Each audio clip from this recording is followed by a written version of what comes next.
The war was over. Troy had fallen. 10 years of blood, siege, and sacrifice had finally come to an end. And now, the greatest warriors of Greece were sailing home. Most of them made it. Odysseus did not. What followed his departure from the ruins of Troy was not a simple voyage. It was a decade-long unraveling. A man stripped of his ship, his crew, his kingdom, and nearly his identity, fighting every force the ancient world could throw at him just to reach a single island. The story Homer tells in the Odyssey is not a story of adventure. It is a story of survival. And it begins, as all the most important stories do, not with the hero himself, but with the people waiting for him to come home. In Ithaca, Odysseus has been missing for 10 years. His palace has been overtaken. More than 100 men, all calling themselves suitors, have moved into his home. They eat his food, drink his wine, and compete for the hand of his wife, Penelope, each one assuming that Odysseus is dead. Penelope does not believe them. For years, she delays their demands by weaving a burial shroud by day and secretly unraveling it by night, buying time with nothing but patience and intelligence. She has inherited her husband's most dangerous quality. Their son, Telemachus, is now nearly a man. He has grown up without a father and without authority in his own home. The goddess Athena, who has championed Odysseus since the Trojan War, sets everything in motion. She visits Telemachus and tells him to seek news of his father. He travels to the courts of old Greek kings and learns one critical piece of information. Odysseus is alive. He is being held captive on a remote island by a nymph named Calypso, who loves him and refuses to let him go. On Olympus, the gods negotiate. Athena pleads Odysseus' case before Zeus. Poseidon, god of the sea and father of the Cyclops that Odysseus blinded, is still furious, but Poseidon is temporarily absent, and Zeus agrees. Hermes is sent to Calypso with an order she cannot refuse. Release him. Calypso tells Odysseus he is free. He builds a raft with his own hands and sails for 17 days across open water. Poseidon, returning from his journey, spots him from the horizon, and the rage that has been building for years breaks open. He sends a storm that destroys the raft and nearly kills Odysseus before the sea itself, in the form of a minor goddess named Leucothea, takes pity and carries him to shore. He washes up on the island of Scheria, land of the Phaeacians, a peaceful, seafaring people who exist almost outside the normal world of gods and men.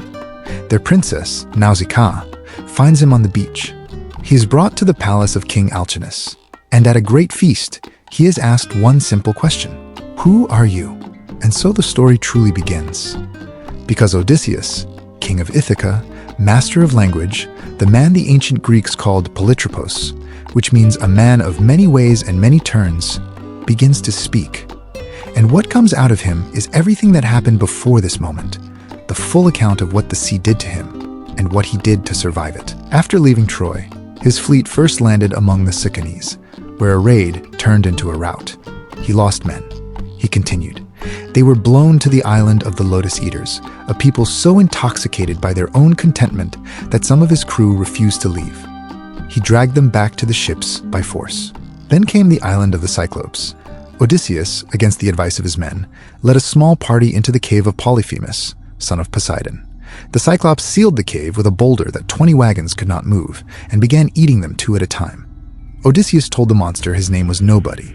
He got the Cyclops drunk on wine, sharpened a wooden stake in the fire, and drove it into his eye. When the other Cyclops came running at the sound of screaming and asked who had done this, Polyphemus screamed back, "Nobody." They left. The crew escaped by hiding under the bellies of the sheep as they went to pasture. And Odysseus, in what would become his most costly mistake, called back his real name as the ships pulled away from shore. Polyphemus prayed to his father Poseidon to curse the man who had blinded him. Poseidon listened. On the island of Aeolus, god of winds, Odysseus received a gift. Every unfavorable wind bound inside a leather bag. His crew sailed in sight of Ithaca. They could see the fires on shore.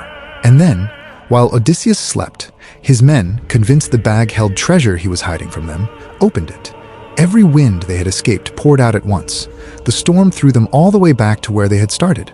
They landed next among the Laestrygonians, a race of giants who destroyed 11 of his 12 ships and killed most of his men by hurling boulders from the cliffs.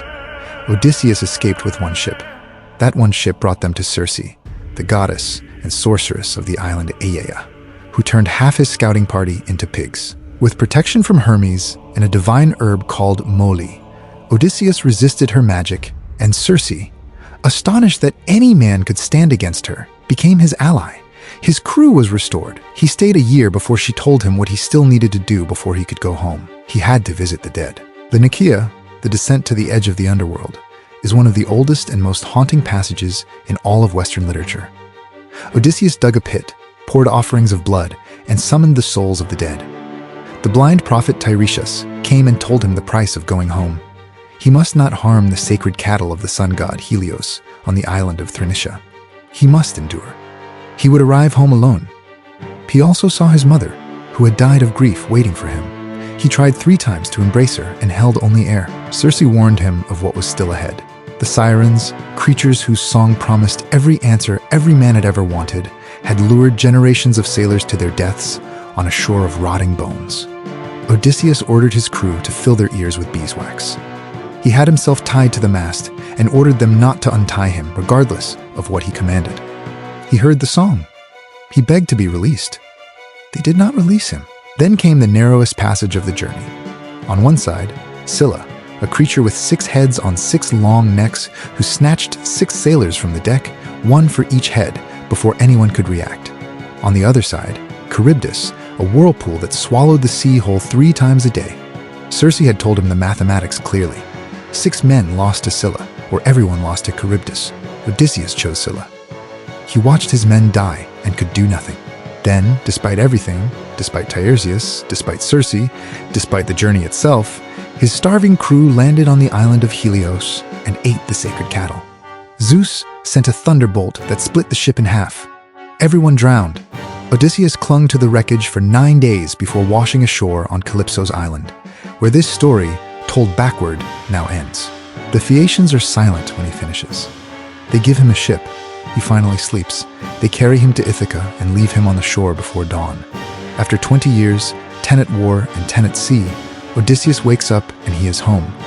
What came next was not rest. There were still 108 men eating his food and sleeping under his roof.